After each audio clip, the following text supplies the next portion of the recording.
بسم اللہ الرحمن الرحیم۔ السلام علیکم۔ حضرت ابو برزہ اسلمی رضی اللہ تعالیٰ عنہ فرماتے ہیں کہ رسول اللہ صلی اللہ علیہ وآلہ وسلم نے ارشاد فرمایا، قیامت کے دن آدمی کے دونوں قدم اس وقت تک حساب کی جگہ سے نہیں ہٹ سکتے جب تک اس سے ان چیزوں کے بارے میں پوچھ نہ لیا جائے: اپنی عمر کس کام میں خرچ کی، اپنے علم پر کیا عمل کیا، مال کہاں سے کمایا اور کہاں خرچ کیا، اپنے جسمانی قوت کس کام میں لگائی۔ حضرت جندب بن عبداللہ ازدی رضی اللہ تعالیٰ عنہ سے روایت ہے کہ رسول اللہ صلی اللہ علیہ وسلم نے ارشاد فرمایا، اس شخص کی مثال جو لوگوں کو خیر کی بات سکھائے اور اپنے آپ کو بھلا دے، خود عمل نہ کرے، اس چراغ کی سی ہے جو لوگوں کے لیے روشنی کرتا ہے لیکن خود کو جلا دیتا ہے۔ حضرت عبداللہ بن عمر رضی اللہ تعالیٰ عنہ فرماتے ہیں کہ رسول اللہ صلی اللہ علیہ وسلم نے ارشاد فرمایا، بعض علم رکھنے والے علمی سمجھ بوجھ نہیں رکھتے، علم کے ساتھ جو سمجھ بوجھ ہونی چاہیے اس سے خالی ہوتے ہیں، اور جس کا علم اسے فائدہ نہ پہنچائے تو اس کی جہالت اسے نقصان پہنچائے گی۔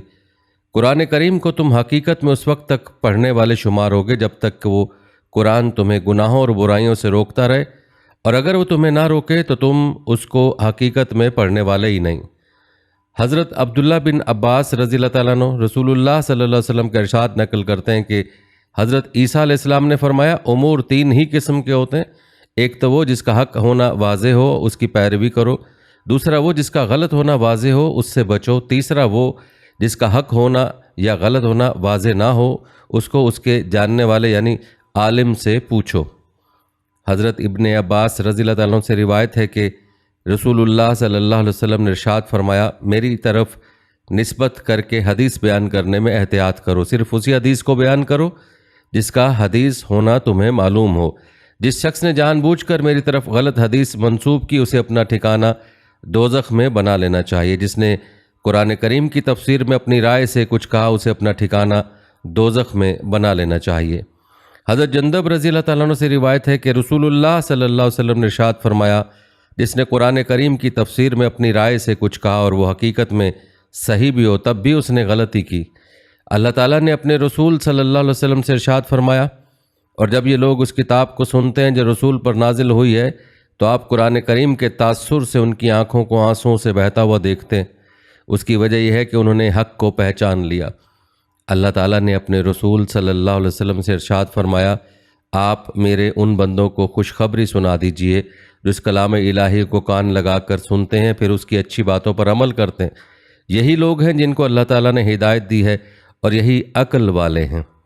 ایک جگہ ارشاد ہے، اللہ تعالیٰ نے بہترین کلام یعنی قرآن کریم نازل فرمایا ہے۔ وہ کلام ایسی کتاب ہے جس کے مضامین باہم ایک دوسرے سے ملتے جلتے ہیں، اس کی باتیں بار بار دہرائی گئی ہیں۔ جو لوگ اپنے رب سے ڈرتے ہیں ان کے بدن اس کتاب کو سن کر کانپ اٹھتے ہیں، پھر ان کے جسم اور ان کے دل نرم ہو کر اللہ تعالیٰ کی یاد کی طرف متوجہ ہو جاتے ہیں۔ حضرت ابو ہریرہ رضی اللہ تعالیٰ عنہ روایت کرتے ہیں کہ رسول اللہ صلی اللہ علیہ وسلم نے ارشاد فرمایا، جب اللہ تعالیٰ آسمان میں کوئی حکم نافذ فرماتے ہیں تو فرشتے اللہ تعالیٰ کے حکم کی روب و ہیبت کی وجہ سے تھرا جاتے ہیں اور اپنے پروں کو ہلانے لگتے ہیں۔ فرشتوں کو اللہ تعالیٰ کا ارشاد اس طرح سنائی دیتا ہے جیسے صاف چکنے پتھر پر زنجیر کھینچنے کی آواز ہوتی ہے۔ پھر جبکہ فرشتوں کے دلوں سے گھبراہٹ دور کر دی جاتی ہے تو ایک دوسرے سے دریافت کرتے ہیں کہ تمہارے پروردگار نے کیا حکم دیا؟ وہ کہتے ہیں کہ حق بات کا حکم فرمایا، اور واقعی وہ عالی شان ہے، سب سے بڑا ہے۔ قرآنی آیت ہے، اللہ تعالیٰ کا ارشاد ہے، لوگو تمہارے پاس تمہارے رب کی طرف سے ایک ایسی کتاب آئی ہے جو سراسر نصیحت اور دلوں کی بیماری کے لیے شفا ہے، اور اچھے کام کرنے والوں کے لیے اس قرآن میں رہنمائی اور عمل کرنے والے مومنین کے لیے ذریعہ رحمت ہے۔ آپ کہہ دیجئے کہ لوگوں کو اللہ تعالیٰ کے اس فضل و مہربانی یعنی قرآن کے اترنے پر خوش ہونا چاہیے۔ یہ قرآن اس دنیا سے بدرجہ بہتر ہے جس کو وہ جمع کر رہے ہیں۔ قرآنی آیت ہے، اللہ تعالیٰ کا ارشاد ہے، جو لوگ قرآن کریم کی تلاوت کرتے رہتے ہیں اور نماز کی پابندی کرتے ہیں اور جو کچھ ہم نے ان کو دیا ان میں سے پوشیدہ اور اعلانیہ خرچ کیا کرتے ہیں، وہ یقیناً ایسے تجارت کی امید لگائے ہوئے جس کو کبھی نقصان پہنچنے والا نہیں، یعنی ان کو ان کے اعمال کا اجر و ثواب پورا پورا دیا جائے گا۔ اللہ تعالیٰ کا ارشاد ہے، قرآن کریم اپنی عظمت کی وجہ سے ایسی شان رکھتا ہے کہ اگر ہم اس قرآن کو کسی پہاڑ پر نازل کرتے اور پہاڑ میں شعور و سمجھ ہوتی تو آپ اس پہاڑ کو دیکھتے کہ وہ اللہ تعالیٰ کے خوف سے دب جاتا اور پھٹ جاتا۔ حضرت ابو سعید رضی اللہ تعالیٰ عنہ فرماتے ہیں کہ رسول صلی اللہ علیہ وسلم حدیث قدسی میں اپنے رب کا یہ ارشاد مبارک نقل فرماتے ہیں، جس شخص کو قرآن شریف کی مشغولی کی وجہ سے ذکر کرنے اور دعائیں مانگنے کی فرصت نہیں ملتی، میں اس کو دعائیں مانگنے والوں سے زیادہ عطا کرتا ہوں، اور اللہ تعالیٰ کے کلام کو سارے کلاموں پر ایسی ہی فضیلت ہے جیسے خود اللہ تعالیٰ کو تمام مخلوق پر فضیلت ہے۔ حضرت ابو ذر غفاری رضی اللہ تعالیٰ عنہ روایت کرتے ہیں کہ رسول اللہ صلی اللہ علیہ وسلم نے ارشاد فرمایا، تم لوگ اللہ تعالیٰ کے قرب اس چیز سے بڑھ کر کسی اور چیز سے حاصل نہیں کر سکتے جو خود اللہ تعالیٰ سے نکلی ہے، یعنی قرآن کریم۔ حضرت جابر رضی اللہ تعالیٰ عنہ سے روایت ہے کہ نبی کریم صلی اللہ علیہ وسلم نے ارشاد فرمایا، قرآن کریم ایسی شفاعت کرنے والا جس کی شفاعت قبول کی گئی، اور ایسا جھگڑا کرنے والا ہے کہ اس کا جھگڑا تسلیم کر لیا گیا۔ جو شخص اس کو اپنے آگے رکھے یعنی اس پر عمل کرے، اس کو یہ جنت میں پہنچا دیتا ہے، اور جو اس کو پیٹھ پیچھے ڈال دے یعنی اس پر عمل نہ کرے، اس کو یہ جہنم میں گرا دیتا ہے۔ حضرت عبداللہ بن عمر رضی اللہ تعالیٰ عنہ سے روایت ہے کہ رسول اللہ صلی اللہ علیہ وسلم نے ارشاد فرمایا، روزہ اور قرآن کریم دونوں قیامت کے دن بندے کے لیے شفاعت کریں گے۔ روزہ عرض کرے گا، اے میرے رب، میں نے اس کو کھانے اور نفسانی خواہش پوری کرنے سے روکے رکھا، میری شفاعت اس کے بارے میں قبول فرمائیے۔ قرآن کریم کہے گا، میں نے اسے رات کو سونے سے روکا کہ یہ رات کو نوافل میں میری تلاوت کرتا تھا، میری شفاعت اس کے بارے میں قبول فرمائیے۔ چنانچہ دونوں اس کے لیے سفارش کریں گے۔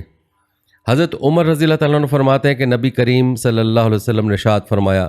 اللہ تعالیٰ اس قرآن شریف کی وجہ سے بہت سے لوگوں کے مرتبے کو بلند فرماتے ہیں اور بہت سوں کے مرتبے کو گھٹاتے ہیں، یعنی جو لوگ اس پر عمل کرتے ہیں اللہ تعالیٰ ان کو دنیا اور آخرت میں عزت عطا فرماتے ہیں، اور جو لوگ اس پر عمل نہیں کرتے اللہ تعالیٰ ان کو ذلیل کرتے ہیں۔ حضرت ابو ذر رضی اللہ تعالیٰ عنہ روایت کرتے ہیں کہ رسول اللہ صلی اللہ علیہ وسلم نے مجھے ارشاد فرمایا، قرآن کریم کی تلاوت اور اللہ تعالیٰ کے ذکر کا اہتمام کیا کرو، اس عمل سے آسمانوں میں تمہارا ذکر ہوگا اور یہ عمل زمین میں تمہارے لیے ہدایت کا نور ہوگا۔ حضرت عبداللہ بن مسعود رضی اللہ تعالیٰ عنہ نے ارشاد فرمایا، جو شخص قرآن کریم کا ایک حرف پڑھے اس کے لیے ایک حرف کے بدلے ایک نیکی ہے، اور ایک نیکی کا اجر 10 نیکی کے برابر ملتا ہے۔ میں یہ نہیں کہتا کہ سارا الف لام میم ایک حرف ہے، بلکہ الف ایک حرف، لام ایک حرف اور میم ایک حرف ہے، یعنی یہ 3 حروف وہ اس پر 30 نیکیاں ملیں گی۔ حضرت ابو ہریرہ رضی اللہ تعالیٰ عنہ فرماتے ہیں کہ رسول اللہ صلی اللہ علیہ وسلم نے ارشاد فرمایا، قرآن شریف سیکھو پھر اس کو پڑھو۔ اس کے لیے جو شخص قرآن شریف سیکھتا اور پڑھتا ہے اور تہجد میں اس کو پڑھتا رہتا ہے، اس کی مثال اس کھلی تھیلی کی سی ہے جو مشک سے بھری ہوئی ہو کہ اس کی خوشبو تمام مکان میں پھیلتی ہے، اور جس شخص نے قرآن کریم سیکھا پھر باوجود اس کے قرآن کریم اس کے سینے میں ہے وہ سو جاتا ہے، یعنی اس کو تہجد میں نہیں پڑھتا، اس کی مثال اس مشک کی تھیلی کی طرح ہے جس کا منہ بند کر دیا گیا ہو۔ حضرت عمران بن حسین رضی اللہ تعالیٰ عنہ فرماتے ہیں کہ میں نے رسول اللہ صلی اللہ علیہ وسلم کو یہ ارشاد فرماتے ہوئے سنا، جو شخص قرآن مجید پڑھے اسے قرآن کے ذریعے اللہ تعالیٰ سے ہی سوال کرنا چاہیے۔ عنقریب ایسے لوگ آئیں گے جو قرآن مجید پڑھیں گے اور اس کے ذریعے لوگوں سے سوال کریں گے۔ حضرت سعد بن ابی وقاص رضی اللہ تعالیٰ عنہ فرماتے ہیں کہ میں نے رسول اللہ صلی اللہ علیہ وسلم کو ارشاد فرماتے ہوئے سنا، یہ قرآن کریم فکر بے قراری پیدا کرنے کے لیے نازل ہوا ہے، جب تم اسے پڑھو تو رویا کرو، اگر رونا نہ آئے تو رونے والوں جیسی شکل بنا لو، اور قرآن شریف کو اچھی آواز سے پڑھو، کیونکہ جو شخص اسے اچھی آواز سے نہ پڑھے وہ ہم میں سے نہیں ہے، یعنی ہماری کامل اتباع کرنے والوں میں سے نہیں ہے۔ حضرت ابو ہریرہ رضی اللہ تعالیٰ عنہ روایت کرتے ہیں کہ رسول اللہ صلی اللہ علیہ وسلم نے ارشاد فرمایا، اللہ تعالیٰ اتنا کسی کی طرف توجہ نہیں فرماتے جتنا کہ اس نبی کی آواز کو توجہ سے سنتے ہیں جو قرآن کریم خوش الحانی سے پڑھتا ہے۔ حضرت برا رضی اللہ تعالیٰ عنہ روایت کرتے ہیں کہ رسول اللہ صلی اللہ علیہ وسلم نے ارشاد فرمایا، اچھی آواز سے قرآن شریف کو مزین کرو، کیونکہ اچھی آواز قرآن کریم کے حسن کو زیادہ کرتی ہے۔ حضرت عقبہ بن عامر رضی اللہ تعالیٰ عنہ فرماتے ہیں کہ میں نے رسول اللہ صلی اللہ علیہ وسلم کو یہ ارشاد فرماتے ہوئے سنا، قرآن کریم آواز سے پڑھنے والے کا ثواب اعلانیہ صدقہ کرنے والے کی طرح ہے، اور آہستہ پڑھنے والے کا ثواب چھپ کر صدقہ کرنے والے کی طرح ہے۔ حضرت عبداللہ بن عمر رضی اللہ تعالیٰ عنہ سے روایت ہے کہ نبی کریم صلی اللہ علیہ وسلم نے ارشاد فرمایا، قیامت کے دن صاحب قرآن سے کہا جائے گا قرآن شریف پڑھتا جا اور جنت کے درجوں پر چڑھتا جا اور ٹھہر ٹھہر کر پڑھ جیسا کہ تو دنیا میں ٹھہر ٹھہر کر پڑھا کرتا تھا، بس تیرا مقام وہی ہوگا جہاں تیری آخری آیت کی تلاوت ختم ہوگی۔ حضرت عائشہ رضی اللہ تعالیٰ عنہا روایت کرتی ہیں کہ رسول اللہ صلی اللہ علیہ وسلم نے ارشاد فرمایا، حافظ قرآن جسے یاد بھی خوب اور پڑھتا بھی اچھا ہو، اس کا حشر قیامت میں ان معزز فرما بردار فرشتوں کے ساتھ ہوگا جو قرآن شریف کو لوح محفوظ سے نقل کرنے والے، اور جو شخص قرآن شریف کو اٹک اٹک کر پڑھتا ہے، اس میں مشقت اٹھاتا ہے، اس کے لیے دوہرا اجر ہے۔ حضرت انس رضی اللہ تعالیٰ عنہ روایت کرتے ہیں کہ رسول اللہ صلی اللہ علیہ وسلم نے ارشاد فرمایا، اللہ تعالیٰ کے لیے بعض لوگ ایسے ہیں جیسے گھر کے لوگ ہوتے ہیں۔ صحابہ رضی اللہ تعالیٰ عنہ نے عرض کیا وہ کون لوگ ہیں؟ ارشاد فرمایا قرآن شریف والے کہ وہ اللہ تعالیٰ کے گھر والے اور اس کے خاص لوگ ہیں۔ حضرت ابن عباس رضی اللہ تعالیٰ عنہ روایت کرتے ہیں کہ رسول اللہ صلی اللہ علیہ وسلم نے ارشاد فرمایا، جس شخص کے دل میں قرآن کریم کا کوئی حصہ بھی محفوظ نہیں، وہ ویران گھر کی طرح، یعنی جیسے مکان کی رونق و آبادی رہنے والے سے، ایسے ہی انسان کے دل کی رونق و آبادی قرآن کریم کو یاد رکھنے سے۔ حضرت سعد بن عبادہ رضی اللہ تعالیٰ عنہ روایت کرتے ہیں کہ رسول اللہ صلی اللہ علیہ وسلم نے ارشاد فرمایا، جو شخص قرآن شریف پڑھ کر بھلا دے تو وہ قیامت کے دن اللہ تعالیٰ کے یہاں اس حال میں آئے گا کہ کوڑھ کے مرض کی وجہ سے اس کے اعضاء جھڑے ہوئے ہوں گے۔ حضرت عبداللہ بن عمر رضی اللہ تعالیٰ عنہ روایت کرتے ہیں کہ رسول اللہ صلی اللہ علیہ وسلم نے ارشاد فرمایا، قرآن کریم کو 3 دن سے کم میں ختم کرنے والا اسے اچھی طرح نہیں سمجھ سکتا۔ حضرت وائلہ بن اسقا رضی اللہ تعالیٰ عنہ سے روایت ہے کہ نبی کریم صلی اللہ علیہ وسلم نے ارشاد فرمایا، مجھے تورات کے بدلے میں قرآن کریم کی شروع کی 7 صورتیں اور زبور کے بدلے میں معین یعنی اس کے بعد کی 11 صورتیں اور انجیل کے بدلے میں مثانی یعنی اس کے بعد کی 20 صورتیں ملیں، اور اس کے بعد آخر قرآن تک کی صورتیں مفصل مجھے خاص طور پر دی گئی ہیں۔ حضرت عبد الملک بن عمیر رحمۃ اللہ علیہ فرماتے ہیں کہ رسول اللہ صلی اللہ علیہ وسلم نے ارشاد فرمایا، سورہ فاتح میں ہر بیماری سے شفا ہے۔ حضرت ابو ہریرہ رضی اللہ تعالیٰ عنہ سے روایت ہے کہ رسول اللہ صلی اللہ علیہ وسلم نے ارشاد فرمایا، جب تم میں سے کوئی سورہ فاتح کے آخر میں آمین کہتا ہے تو اسی وقت فرشتے آسمان پر آمین کہتے ہیں۔ اگر اس شخص کی آمین فرشتوں کی آمین کے ساتھ مل جاتی ہے تو اس کے پچھلے تمام گناہ معاف ہو جاتے ہیں۔ حضرت نواس بن سمان کلابی رضی اللہ تعالیٰ عنہ فرماتے ہیں کہ میں نے نبی کریم صلی اللہ علیہ وسلم کو ارشاد فرماتے ہوئے سنا، قیامت کے دن قرآن مجید کو لایا جائے گا اور وہ لوگ بھی لائے جائیں گے جو اس پر عمل کیا کرتے تھے۔ سورہ بقرہ اور آل عمران جو قرآن کی سب سے پہلی صورتیں پیش ہوں گی۔ حضرت ابو ہریرہ رضی اللہ تعالیٰ عنہ سے روایت ہے کہ رسول اللہ صلی اللہ علیہ وسلم نے ارشاد فرمایا، اپنے گھروں کو قبرستان نہ بناؤ، یعنی گھروں کو اللہ تعالیٰ کے ذکر سے آباد رکھو۔ جس گھر میں سورہ بقرہ پڑھی جاتی ہے شیطان اس گھر سے بھاگ جاتا ہے۔ حضرت ابو ہریرہ رضی اللہ تعالیٰ عنہ سے روایت ہے کہ رسول اللہ صلی اللہ علیہ وسلم نے ارشاد فرمایا، سورہ بقرہ میں ایک آیت ہے جو قرآن شریف کی تمام آیتوں کی سردار ہے، اور وہ آیت جیسے ہی کسی گھر میں پڑھی جائے اور وہاں شیطان ہو تو فوراً نکل جاتا ہے، وہ آیت الکرسی ہے۔ حضرت ابو ہریرہ رضی اللہ تعالیٰ عنہ سے روایت ہے کہ رسول اللہ صلی اللہ علیہ وسلم نے ارشاد فرمایا، ہر چیز کی کوئی چوٹی ہوتی ہے جو سب سے اوپر اور بالاتر ہوتی ہے، اور قرآن کریم کی چوٹی سورہ بقرہ ہے، اور اس کی ایک آیت ایسی ہے جو قرآن شریف کی ساری آیتوں کی سردار ہے، وہ آیت الکرسی ہے۔ حضرت نعمان بن بشیر رضی اللہ تعالیٰ عنہ سے روایت ہے کہ نبی کریم صلی اللہ علیہ وسلم نے ارشاد فرمایا، آسمان و زمین کی پیدائش سے 2000 سال پہلے اللہ تعالیٰ نے کتاب لکھی، اس کتاب میں سے 2 آیتیں نازل فرمائیں جن پر اللہ تعالیٰ نے سورہ بقرہ کو ختم فرمایا۔ یہ آیتیں جس مکان میں 3 رات تک پڑھی جاتی رہیں شیطان ان کے نزدیک بھی نہیں آتا۔ حضرت ابو مسعود انصاری رضی اللہ عنہ سے روایت ہے کہ رسول اللہ صلی اللہ علیہ وسلم نے ارشاد فرمایا، جو شخص سورہ بقرہ کی آخری 2 آیتیں کسی رات میں پڑھ لے تو یہ دونوں آیتیں اس کے لیے کافی ہو جائیں گی۔ حضرت شداد بن اوس رضی اللہ تعالیٰ عنہ روایت کرتے ہیں کہ رسول اللہ صلی اللہ علیہ وسلم نے ارشاد فرمایا، جو مسلمان بھی بستر پر جا کر قرآن کریم کی کوئی سی بھی صورت پڑھ لیتا ہے تو اللہ تعالیٰ اس کی حفاظت کے لیے ایک فرشتہ مقرر فرما دیتے ہیں، پھر جب بھی وہ بیدار ہو اس کے بیدار ہونے تک کوئی چیز تکلیف دے اس کے قریب نہیں آتی۔ حضرت جابر رضی اللہ تعالیٰ عنہ سے روایت ہے کہ نبی کریم صلی اللہ علیہ وسلم نے ارشاد فرمایا، جس کو یہ اندیشہ ہو کہ وہ رات کے آخری حصے میں نہ اٹھ سکے گا اس کو رات کی شروع میں سونے سے پہلے وتر پڑھ لینا چاہیے، اور جس کو رات کے آخری حصے میں اٹھنے کی امید ہو اسے اخیر رات میں وتر پڑھنے چاہیے، کیونکہ رات کے آخری حصے میں قرآن کریم کی تلاوت کے وقت فرشتے حاضر ہوتے ہیں اور اسی وقت تلاوت کرنا افضل ہے۔ حضرت ابو درداء رضی اللہ تعالیٰ عنہ روایت کرتے ہیں کہ نبی کریم صلی اللہ علیہ وسلم نے ارشاد فرمایا، جس نے سورہ کہف کی شروع کی 3 آیتیں پڑھ لیں وہ دجال کے فتنے سے بچا لیا گیا۔ حضرت ابو درداء رضی اللہ تعالیٰ عنہ سے روایت ہے کہ نبی کریم صلی اللہ علیہ وسلم نے ارشاد فرمایا، جس نے سورہ کہف کی شروع کی 10 آیات یاد کر لیں وہ دجال کے فتنے سے محفوظ ہو گیا، اور ایک روایت میں سورہ کہف کی آخری 10 آیتوں کے یاد کرنے کا ذکر ہے۔ حضرت علی رضی اللہ تعالیٰ عنہ فرماتے ہیں کہ رسول اللہ صلی اللہ علیہ وسلم نے ارشاد فرمایا، جو شخص جمعہ کے دن سورہ کہف پڑھ لے وہ 8 دن تک یعنی اگلے جمعے تک ہر فتنے سے محفوظ رہے گا، اور اگر اس دوران دجال نکل آئے تو یہ اس کے فتنے سے بھی محفوظ رہیں گے۔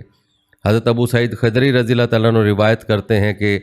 رسول اللہ صلی اللہ علیہ وسلم نے ارشاد فرمایا، جس نے سورہ کہف کو حروف کی صحیح ادائیگی کے ساتھ اس طرح پڑھا جس طرح کہ وہ نازل کی گئی ہے تو یہ صورت اپنے پڑھنے والے کے لیے قیامت کے دن اس کے رہنے کی جگہ سے لے کر مکہ مکرمہ تک نور بن جائے گی۔ جس شخص نے اس صورت کی آخری 10 آیات کی تلاوت کی پھر دجال نکل آیا تو دجال اس پر قابو نہ پا سکے گا۔ حضرت جندب رضی اللہ تعالیٰ عنہ سے روایت ہے کہ رسول اللہ صلی اللہ علیہ وسلم نے ارشاد فرمایا، جس شخص نے سورہ یاسین کسی رات میں اللہ تعالیٰ کی رضا کے لیے پڑھی تو اس کی مغفرت کر دی جاتی ہے۔ حضرت عبداللہ بن مسعود رضی اللہ تعالیٰ عنہ فرماتے ہیں کہ میں نے رسول اللہ صلی اللہ علیہ وسلم کو ارشاد فرماتے ہوئے سنا، جس شخص نے ہر رات سورہ واقع پڑھی اس پر فکر نہیں آئے گا۔ حضرت جابر رضی اللہ تعالیٰ عنہ سے روایت ہے کہ نبی کریم صلی اللہ علیہ وسلم اس وقت تک نہیں سوتے تھے جب تک کہ سورہ الف لام میم سجدہ جو 21ویں پارے میں ہے اور تبارک الذی بیدہ الملک نہ پڑھ لیتے۔ حضرت ابو ہریرہ رضی اللہ تعالیٰ عنہ سے روایت ہے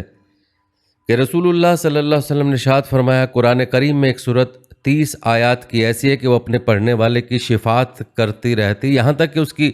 مغفرت کر دی جائے، وہ سورہ تبارک الذی ہے۔ حضرت ابن عباس رضی اللہ تعالیٰ عنہ سے روایت ہے کہ کسی صحابی رضی اللہ تعالیٰ عنہ نے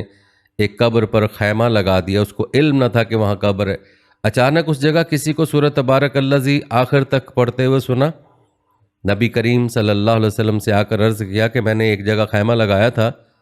مجھے معلوم نہ تھا کہ وہاں قبر ہے، اچانک میں نے اس قبر میں سے کسی کو سورہ تبارک الذی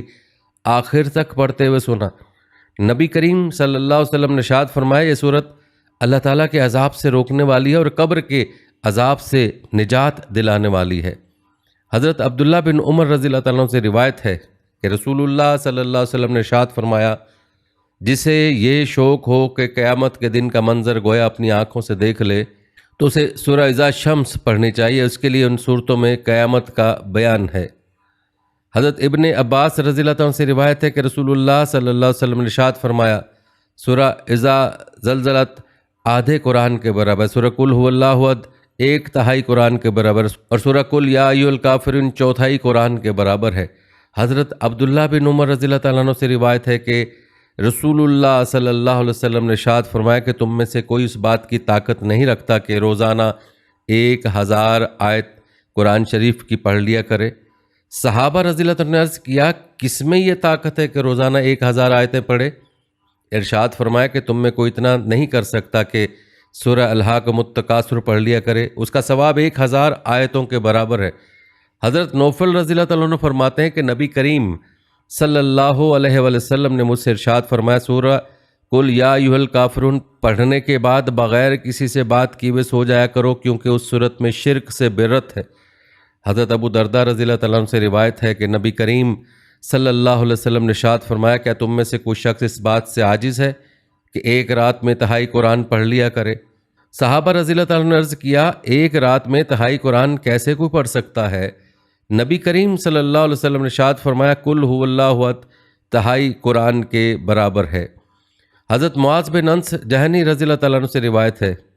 کہ نبی کریم صلی اللہ علیہ وسلم نے ارشاد فرمایا، جس شخص نے 10 مرتبہ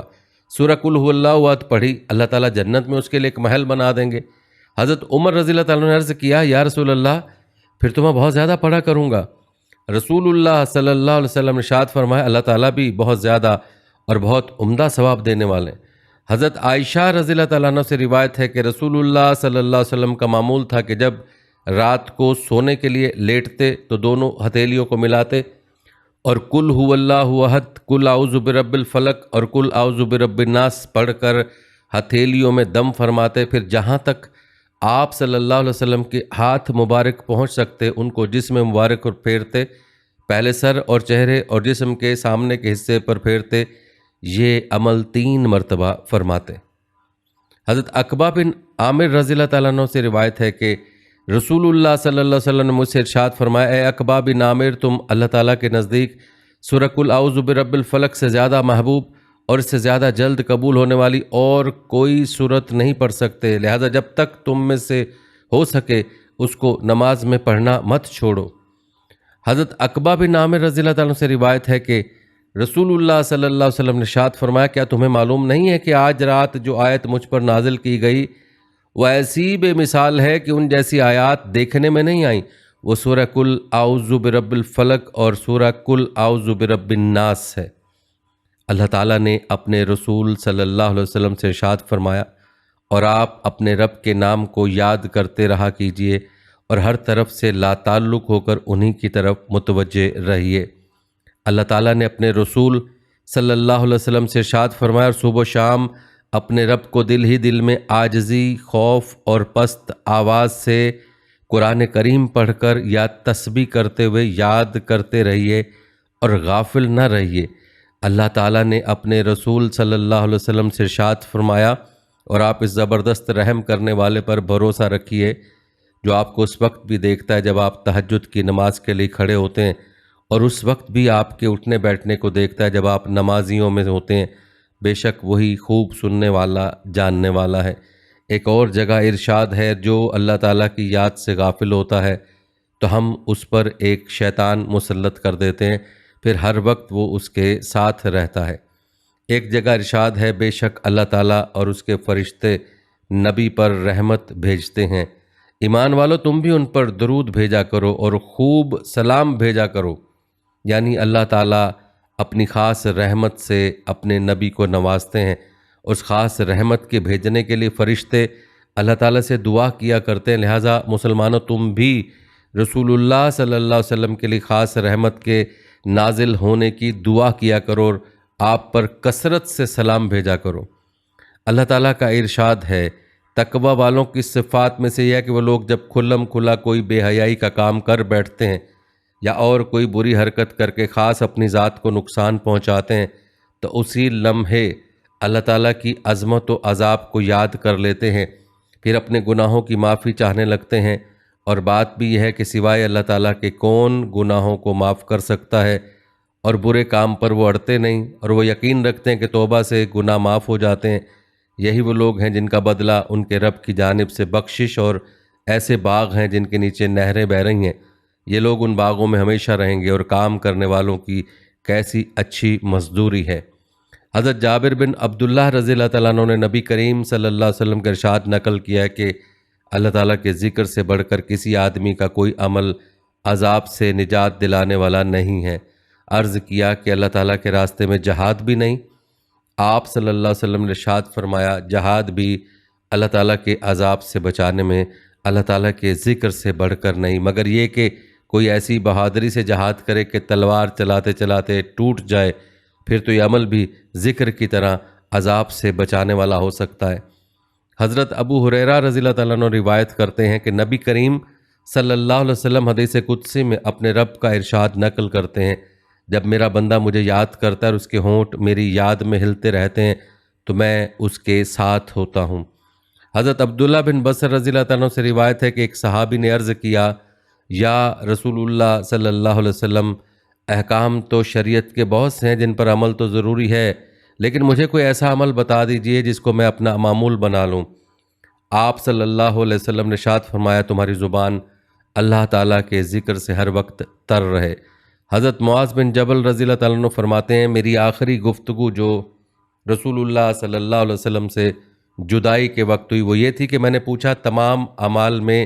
محبوب ترین عمل اللہ تعالیٰ کے نزدیک کیا ہے؟ ایک روایت میں ہے کہ حضرت معاذ رضی اللہ تعالیٰ عنہ نے رسول اللہ صلی اللہ علیہ وسلم سے کہا کہ مجھے سب سے افضل عمل اور اللہ تعالیٰ کا سب سے زیادہ قرب دلانے والا عمل بتا دیجئے۔ ارشاد فرمایا تمہاری موت اس حال میں آئے کہ تمہاری زبان اللہ تعالیٰ کے ذکر سے تر ہو، اور یہ اسی وقت ہو سکتا ہے جب زندگی میں ذکر کا اہتمام ہو رہا ہو۔ حضرت ابو درداء رضی اللہ تعالیٰ عنہ سے روایت ہے کہ نبی کریم صلی اللہ علیہ وسلم نے ارشاد فرمایا کیا میں تم کو ایسا عمل نہ بتاؤں جو تمہارے اعمال میں سب سے بہتر ہو، تمہارے مالک کے نزدیک سب سے زیادہ پاکیزہ، تمہارے درجوں کو بہت زیادہ بلند کرنے والا،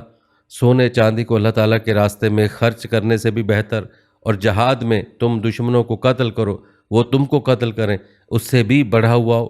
صحابہ رضی اللہ تعالیٰ عنہ نے عرض کیا ضرور بتائیں۔ آپ صلی اللہ علیہ وسلم نے ارشاد فرمایا وہ عمل اللہ تعالیٰ کا ذکر ہے۔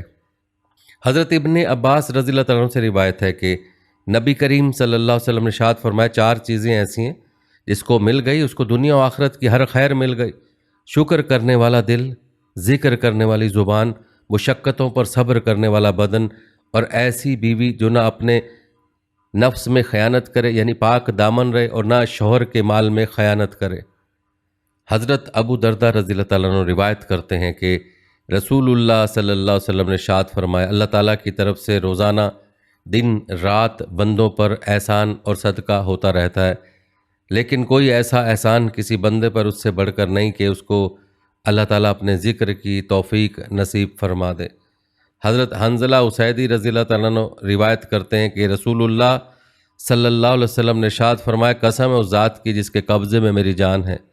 اگر تمہارا حال ہمیشہ ویسا ہی رہے جیسا میرے پاس ہوتا ہے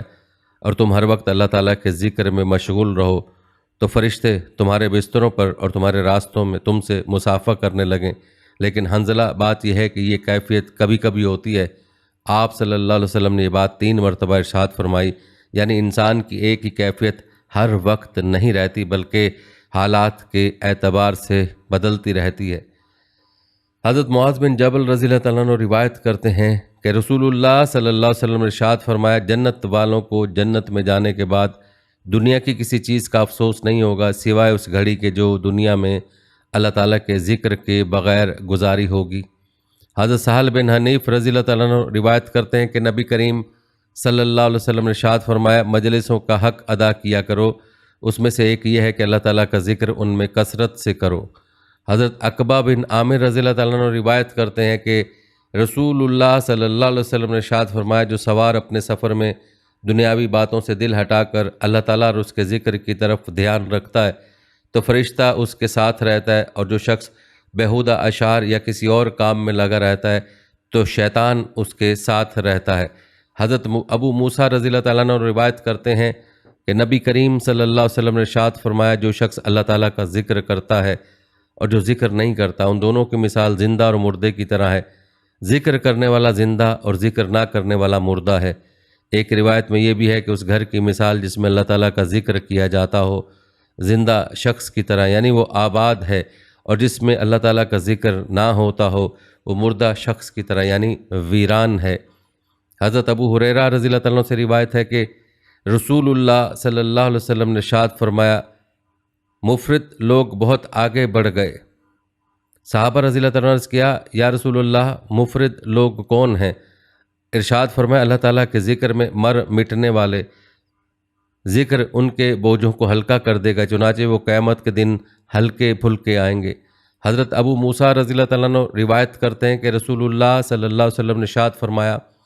اگر ایک شخص کے پاس بہت سے روپے ہوں اور وہ ان کو تقسیم کر رہا ہو اور دوسرا شخص اللہ تعالیٰ کے ذکر میں مشغول ہو تو اللہ تعالیٰ کا ذکر کرنے والا افضل ہے۔ حضرت ابو ہریرہ رضی اللہ تعالیٰ عنہ روایت کرتے ہیں کہ رسول اللہ صلی اللہ علیہ وسلم نے ارشاد فرمایا جو شخص اللہ تعالیٰ کا ذکر کثرت سے کرے وہ نفاق سے بری ہے۔ حضرت ابو سعید خدری رضی اللہ تعالیٰ عنہ سے روایت ہے کہ رسول اللہ صلی اللہ علیہ وسلم نے ارشاد فرمایا بہت سے لوگ ایسے ہیں جو نرم نرم بستروں پر اللہ تعالیٰ کا ذکر کرتے ہیں، اللہ تعالیٰ اس ذکر کی برکت سے ان کو جنت کے اعلیٰ درجوں پر پہنچا دیتے ہیں۔ حضرت جابر بن سمر رضی اللہ تعالیٰ عنہ فرماتے ہیں کہ نبی کریم صلی اللہ علیہ وسلم جب فجر کی نماز سے فارغ ہوتے تو اس جگہ 4 زانوں بیٹھ جاتے یہاں تک کہ سورج اچھی طرح نکل آتا۔ حضرت انس بن مالک رضی اللہ تعالیٰ عنہ سے روایت ہے کہ رسول اللہ صلی اللہ علیہ وسلم نے ارشاد فرمایا، میں صبح کی نماز کے بعد سے آفتاب نکلنے تک ایسی جماعت کے ساتھ بیٹھوں جو اللہ تعالیٰ کا ذکر میں مشغول ہو، یہ مجھے حضرت اسماعیل علیہ السلام کی اولاد میں سے 4 غلام آزاد کرنے سے زیادہ پسند ہے۔ اسی طرح میں عصر کی نماز کے بعد سے آفتاب غروب ہونے تک ایسی جماعت کے ساتھ بیٹھوں جو اللہ تعالیٰ کے ذکر میں مشغول ہو، یہ مجھے حضرت اسماعیل علیہ السلام کی اولاد میں سے 4 غلام آزاد کرنے سے زیادہ پسند ہے۔ حضرت انس بن مالک رضی اللہ تعالیٰ عنہ سے روایت ہے کہ رسول اللہ صلی اللہ علیہ وسلم نے ارشاد فرمایا، جو لوگ اللہ تعالیٰ کے ذکر کے لیے جمع ہوں اور ان کا مقصود صرف اللہ تعالیٰ ہی کی رضا ہو، تو آسمان سے ایک فرشتہ اللہ تعالیٰ کے حکم سے اس مجلس کے ختم ہونے پر اعلان کرتا ہے کہ بخشائے اٹھ جاؤ، تمہاری برائیوں کو نیکیوں سے بدل دیا گیا ہے۔ حضرت ابو ہریرہ رضی اللہ تعالیٰ عنہ اور حضرت ابو سعید خدری رضی اللہ تعالیٰ عنہ دونوں حضرات اس بات کی گواہی دیتے ہیں کہ نبی کریم صلی اللہ علیہ وسلم نے ارشاد فرمایا، جو جماعت اللہ تعالیٰ کے ذکر میں مشغول ہو، فرشتے اس جماعت کو گھیر لیتے ہیں، رحمت ان کو ڈھانپ لیتی ہے، سکینہ ان پر نازل ہوتی ہے، اور اللہ تعالیٰ ان کا تذکرہ فرشتوں کی مجلس میں فرماتے ہیں۔ حضرت عبداللہ بن عمر رضی اللہ تعالیٰ عنہ فرماتے ہیں کہ میں نے عرض کیا، یا رسول اللہ، ذکر کی مجالس کا کیا اجر و انعام ہے؟ ارشاد فرمایا، ذکر کی مجالس کا اجر و انعام جنت ہے، جنت۔ حضرت ابو سعید خدری رضی اللہ تعالیٰ عنہ سے روایت ہے کہ رسول اللہ صلی اللہ علیہ وسلم نے ارشاد فرمایا، قیامت کے دن اللہ تعالیٰ اعلان فرمائیں گے کہ آج قیامت کے میدان میں جمع ہونے والوں کو معلوم ہو جائے گا کہ عزت و احترام والے کون لوگ ہیں۔ عرض کیا گیا، یا رسول اللہ، عزت و احترام والے کون لوگ ہیں؟ ارشاد فرمایا، مساجد میں ذکر کی مجالس والے۔ حضرت انس بن مالک رضی اللہ تعالیٰ عنہ سے روایت ہے کہ رسول اللہ صلی اللہ علیہ وسلم نے ارشاد فرمایا، جب جنت کے باغوں پر گزرو تو خوب چرو۔ صحابہ رضی اللہ تعالیٰ عنہ نے عرض کیا، یا رسول اللہ، جنت کے باغ کیا ہیں؟ ارشاد فرمایا، ذکر کے حلقے۔ حضرت ابو رزین رضی اللہ تعالیٰ عنہ فرماتے ہیں کہ رسول اللہ صلی اللہ علیہ وسلم نے ارشاد فرمایا، کیا تم کو دین کی بنیادی چیزیں نہ بتاؤں جس سے تم دنیا و آخرت کی بھلائی حاصل کر لو؟ اللہ تعالیٰ کا ذکر کرنے والوں کی مجلسوں میں بیٹھا کرو، اور تنہائی میں بھی جتنا ہو سکے اللہ تعالیٰ کے ذکر میں اپنی زبان کو حرکت میں رکھو۔ حضرت ابن عباس رضی اللہ تعالیٰ عنہ فرماتے ہیں کہ رسول اللہ صلی اللہ علیہ وسلم سے عرض کیا، ہمارے لیے کس شخص کے پاس بیٹھنا بہتر ہے؟ آپ صلی اللہ علیہ وسلم نے ارشاد فرمایا، جس کو دیکھنے سے تمہیں اللہ تعالیٰ یاد آئیں،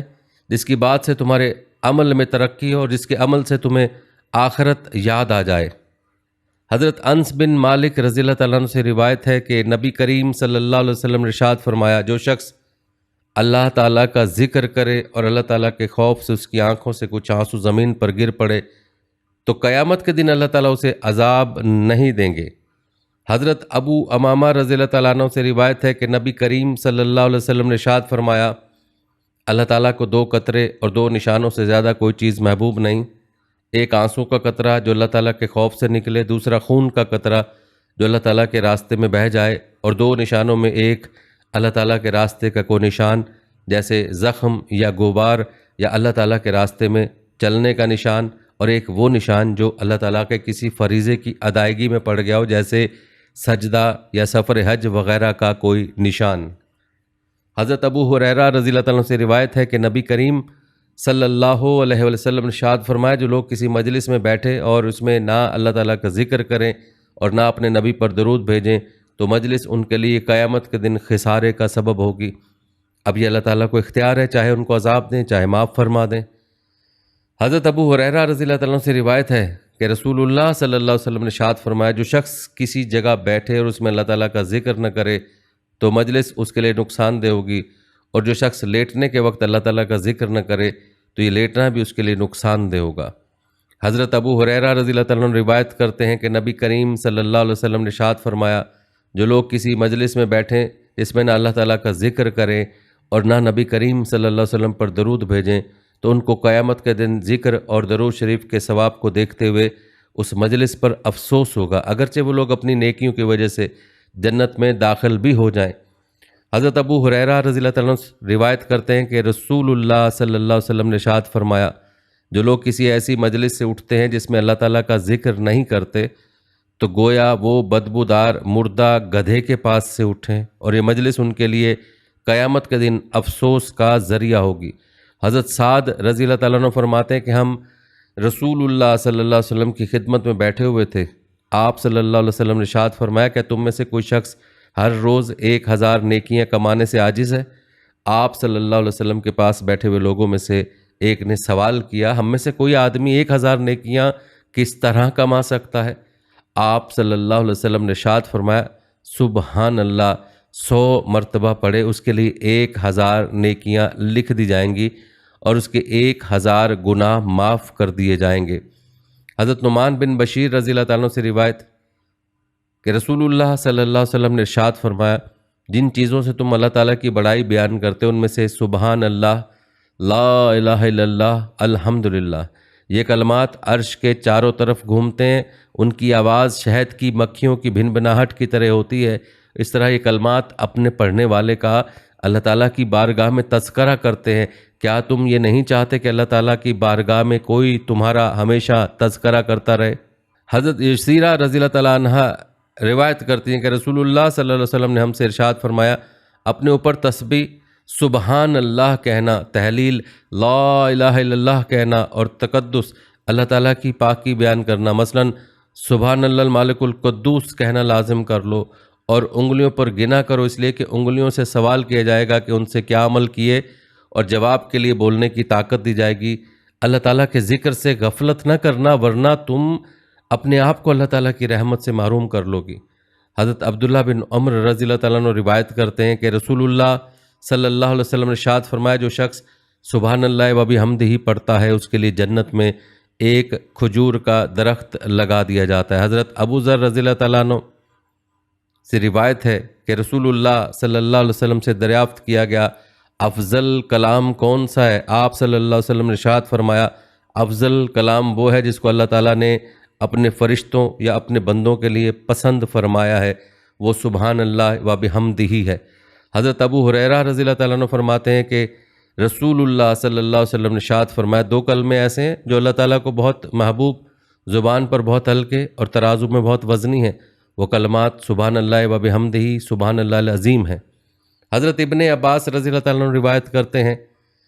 کہ رسول اللہ صلی اللہ علیہ وسلم نے ارشاد فرمایا، سب سے پہلے جنت کی طرف بلائے جانے والے وہ لوگ ہوں گے جو خوشحالی اور تنگ دستی دونوں حالتوں میں اللہ تعالیٰ کی تعریف کرتے ہیں۔ حضرت انس بن مالک رضی اللہ تعالیٰ عنہ روایت کرتے ہیں کہ رسول اللہ صلی اللہ علیہ وسلم نے ارشاد فرمایا، اللہ تعالیٰ اس بندے سے بے حد خوش ہوتے ہیں جو لقمہ کھائے اور اس پر اللہ تعالیٰ کا شکر ادا کرے، یا پانی کا گھونٹ پیے اور اس پر اللہ تعالیٰ کا شکر ادا کرے۔ حضرت معاذ بن جبل رضی اللہ تعالیٰ عنہ فرماتے ہیں کہ میں نے رسول اللہ صلی اللہ علیہ وسلم کو ارشاد فرماتے ہوئے سنا، لا الہ الا اللہ اور اللہ اکبر 2 کلمے ہیں، ان میں سے ایک لا الہ الا اللہ تو عرش سے پہلے کہیں رکتا ہی نہیں، اور دوسرا اللہ اکبر زمین و آسمان کے درمیانی خلا کو نور یا اجر سے بھر دیتا ہے۔ قبیلہ بنو سلیم کے ایک صحابی فرماتے ہیں کہ ایک رسول اللہ صلی اللہ علیہ وسلم نے باتوں کو میرے ہاتھ یا اپنے دست مبارک پر گن کر فرمایا، سبحان اللہ کہنا آدھے ترازو کے ثواب سے بھر دیتا ہے، الحمدللہ کہنا پورے ترازو کو ثواب سے بھر دیتا ہے، اور اللہ اکبر کا ثواب زمین و آسمان کے درمیان کی خالی جگہ کو پر کر دیتا ہے۔ حضرت سعد رضی اللہ تعالیٰ عنہ روایت کرتے ہیں کہ رسول اللہ صلی اللہ علیہ وسلم نے ارشاد فرمایا، کیا تمہیں جنت کے دروازوں میں سے ایک دروازہ نہ بتلاؤں؟ میں نے عرض کیا ضرور بتلائیے۔ ارشاد فرمایا، وہ دروازہ لا حول ولا قوت الا باللہ ہے۔ حضرت ابو ایوب انصاری رضی اللہ تعالیٰ عنہ سے روایت ہے کہ رسول اللہ صلی اللہ علیہ وسلم معراج کی رات حضرت ابراہیم علیہ السلام کے پاس سے گزرے تو انہوں نے پوچھا، جبرائیل یہ تمہارے ساتھ کون ہے؟ جبرائیل علیہ السلام نے عرض کیا، محمد صلی اللہ علیہ وسلم ہے۔ ابراہیم علیہ السلام نے فرمایا، آپ اپنی امت سے کہیں کہ وہ جنت کے پودے زیادہ سے زیادہ لگائیں، اس لیے کہ جنت کی مٹی عمدہ ہے اور اس کی زمین کشادہ ہے۔ پوچھا جنت کے پودے کیا ہے؟ ارشاد فرمایا، لا حول ولا قوت الا باللہ۔ حضرت سمرہ بن جندب رضی اللہ تعالیٰ عنہ روایت کرتے ہیں کہ رسول اللہ صلی اللہ علیہ وسلم نے ارشاد فرمایا، 4 کلمے اللہ تعالیٰ کو سب سے زیادہ محبوب ہیں، سبحان اللہ والحمد للہ ولا الہ واللہ اکبر۔ ان میں سے جس کو چاہو پہلے پڑھو اور جس کو چاہو بعد میں پڑھو، کوئی حرج نہیں۔ حضرت ابو ہریرہ رضی اللہ تعالیٰ عنہ فرماتے ہیں کہ رسول اللہ صلی اللہ علیہ وسلم نے ارشاد فرمایا، مجھے سبحان اللہ والحمدللہ ولا الہ الا واللہ اکبر کہنا ہر اس چیز سے زیادہ محبوب ہے جس پر سورج طلوع ہوتا ہے، کیونکہ اس کا اجر و ثواب باقی رہے گا اور دنیا اپنے تمام ساز و سامان سمیت ختم ہو جائے گی۔ حضرت ابو سلمہ رضی اللہ تعالیٰ عنہ فرماتے ہیں کہ میں نے رسول اللہ صلی اللہ علیہ وسلم کو یہ ارشاد فرماتے ہوئے سنا، واہ واہ، 5 چیزیں اعمال نامے کے ترازو میں کتنی زیادہ وزنی ہیں، سبحان اللہ، الحمدللہ، لا الہ الا اللہ، واللہ اکبر۔ کسی مسلمان کا نیک لڑکا فوت ہو جائے اور وہ ثواب کی امید پر صبر کرے۔ حضرت عبداللہ بن عمر رضی اللہ تعالیٰ عنہ روایت کرتے ہیں کہ میں نے رسول اللہ صلی اللہ علیہ وسلم کو ارشاد فرماتے ہوئے سنا، جو شخص سبحان اللہ والحمدللہ ولا الہ الا اللہ واللہ اکبر پڑھے، ہر حروف کے بدلے اس کے اعمال نامے میں 10 نیکیاں لکھ دی جائیں گی۔ حضرت ابو ہریرہ رضی اللہ تعالیٰ عنہ فرماتے ہیں کہ رسول اللہ صلی اللہ علیہ وسلم میرے پاس سے گزرے، میں پودا لگا رہا تھا۔ فرمایا، ابو ہریرہ کیا لگا رہے ہو؟ میں نے عرض کیا، اپنے لیے پودے لگا رہا ہوں۔ ارشاد فرمایا، کیا میں تمہیں اس سے بہتر پودے نہ بتا دوں؟ میں نے عرض کیا، یا رسول اللہ ضرور، ارشاد فرمائیں۔ آپ صلی اللہ علیہ وسلم نے ارشاد فرمایا، سبحان اللہ والحمدللہ ولا الہ الا اللہ واللہ اکبر کہنا ان میں سے ہر کلمے کے بدلے میں تمہارے لیے جنت میں ایک درخت لگا دیا جائے گا۔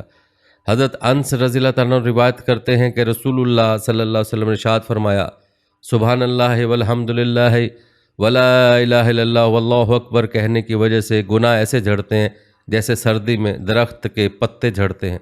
حضرت عمران بن حسین رضی اللہ تعالیٰ عنہ روایت کرتے ہیں کہ رسول اللہ صلی اللہ علیہ وسلم نے ارشاد فرمایا کہ تم میں سے کوئی شخص ہر روز احد پہاڑ کے برابر عمل نہیں کر سکتا۔ صحابہ رضی اللہ تعالیٰ عنہ نے عرض کیا، یا رسول اللہ، احد پہاڑ کے برابر کون عمل کر سکتا ہے؟ رسول اللہ صلی اللہ علیہ وسلم نے ارشاد فرمایا، تم میں سے ہر ایک کر سکتا ہے۔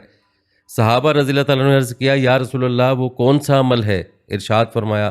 سبحان اللہ کا ثواب احد سے بڑا ہے، الحمدللہ کا ثواب احد سے بڑا ہے، لا الہ الا اللہ کا ثواب احد سے بڑا ہے، اور اللہ اکبر کا ثواب احد سے بڑا ہے۔ حضرت ابو سعید خدری رضی اللہ تعالیٰ عنہ سے روایت ہے کہ رسول اللہ صلی اللہ علیہ وسلم نے ارشاد فرمایا، باقیات صالحات کی کثرت کیا کرو۔ کسی نے پوچھا، وہ کیا چیزیں ہیں؟ ارشاد فرمایا، وہ دین کی بنیادیں ہیں۔ عرض کیا گیا، وہ بنیادیں کیا ہیں؟ ارشاد فرمایا، تکبیر، اللہ اکبر کہنا، تحلیل، لا الہ الا اللہ کہنا، تسبیح، سبحان اللہ کہنا، تمہید، الحمدللہ کہنا، اور لا حول ولا قوت الا باللہ کہنا۔ حضرت عبداللہ بن عمر بن عاص رضی اللہ تعالیٰ عنہ سے روایت ہے کہ نبی کریم صلی اللہ علیہ وسلم نے ارشاد فرمایا، سب سے بہتر دعا عرفہ کے دن کی دعا، سب سے بہتر کلمہ جو میں نے اور مجھ سے پہلے انبیاء علیہ السلام نے کہے یہ ہیں، لا الہ الا اللہ وحدہ لا شریک لہ، لہ الملک ولہ الحمد وہو علی کل شیء قدیر۔ حضرت عمیر انصاری رضی اللہ تعالیٰ عنہ روایت کرتے ہیں کہ رسول اللہ صلی اللہ علیہ وسلم نے ارشاد فرمایا، میری امت میں سے جو شخص دل کے خلوص کے ساتھ مجھ پر ایک مرتبہ درود بھیجتا ہے، اللہ تعالیٰ اس پر 10 رحمتیں نازل فرماتے ہیں، اس کے بدلے میں 10 درجے بلند فرماتے ہیں، اس کے لیے 10 نیکیاں لکھ دیتے ہیں اور اس کے 10 گناہ مٹا دیتے ہیں۔ حضرت ابو امامہ رضی اللہ تعالیٰ عنہ روایت کرتے ہیں کہ رسول اللہ صلی اللہ علیہ وسلم نے ارشاد فرمایا، میرے اوپر ہر جمعے کے دن کثرت سے درود بھیجا کرو، اس لیے کہ میری امت کا درود ہر جمعے کو مجھ پر پیش کیا جاتا ہے، لہذا جو شخص جتنا زیادہ میرے اوپر درود بھیجے گا وہ مجھ سے قیامت کے دن درجے کے لحاظ سے اتنا ہی زیادہ قریب ہوگا۔ حضرت عبداللہ بن مسعود رضی اللہ تعالیٰ عنہ روایت کرتے ہیں کہ رسول اللہ صلی اللہ علیہ وسلم نے ارشاد فرمایا، قیامت کے دن مجھ سے قریب ترین میرا وہ امتی ہوگا جو مجھ پر زیادہ درود بھیجنے والا ہوگا۔ حضرت ابو ذر رضی اللہ تعالیٰ عنہ روایت کرتے ہیں کہ رسول اللہ صلی اللہ علیہ وسلم حدیث قدسی میں اپنے رب کا ارشاد مبارک نقل فرماتے ہیں، میرے بندے، بے شک جب تک تو میری عبادت کرتا رہے گا اور مجھ سے مغفرت کی امید رکھے گا، میں تجھ کو معاف کرتا رہوں گا، چاہے تجھ میں کتنی ہی برائیاں کیوں نہ ہو۔ میرے بندے، اگر تو زمین بھر گناہ کے ساتھ بھی مجھ سے اس حال میں ملے گا کہ میرے ساتھ کسی کو شریک نہ کیا ہو، تو میں بھی زمین بھر مغفرت کے ساتھ تجھ سے ملوں گا، یعنی بھرپور مغفرت کر دوں گا۔ حضرت ام اسماء اوسیہ رضی اللہ تعالیٰ عنہ روایت کرتی ہیں کہ رسول اللہ صلی اللہ علیہ وسلم نے ارشاد فرمایا، کوئی مسلمان گناہ کرتا ہے تو جو فرشتہ اس کے گناہ لکھنے پر مقرر ہے اس گناہ کو لکھنے سے 3 گھڑی یعنی کچھ دیر کے لیے ٹھہر جاتا ہے۔ اگر اس نے ان 3 گھڑیوں کے دوران کسی وقت بھی اللہ تعالیٰ سے اپنے اس گناہ کی معافی مانگ لی تو فرشتہ آخرت میں اسے اس گناہ پر مطلع نہیں کرے گا اور نہ قیامت کے دن اس گناہ پر اسے عذاب دیا جائے گا۔ حضرت ابو امامہ رضی اللہ تعالیٰ عنہ سے روایت ہے کہ رسول اللہ صلی اللہ علیہ وسلم نے ارشاد فرمایا، یقیناً بائیں طرف کا فرشتہ گنہگار مسلمان کے لیے 6 گھڑیاں کچھ دیر قلم کو گناہ کے لکھنے سے اٹھائے رکھتا ہے، یعنی نہیں لکھتا۔ پھر اگر یہ گنہگار بندہ نادم ہو جاتا ہے اور اللہ تعالیٰ سے گناہ کی معافی مانگ لیتا ہے تو فرشتہ اس گناہ کو نہیں لکھتا، ورنہ یہ گناہ لکھ دیا جاتا ہے۔ حضرت ابو بکر صدیق رضی اللہ تعالیٰ عنہ روایت کرتے ہیں کہ رسول اللہ صلی اللہ علیہ وسلم نے ارشاد فرمایا، جو شخص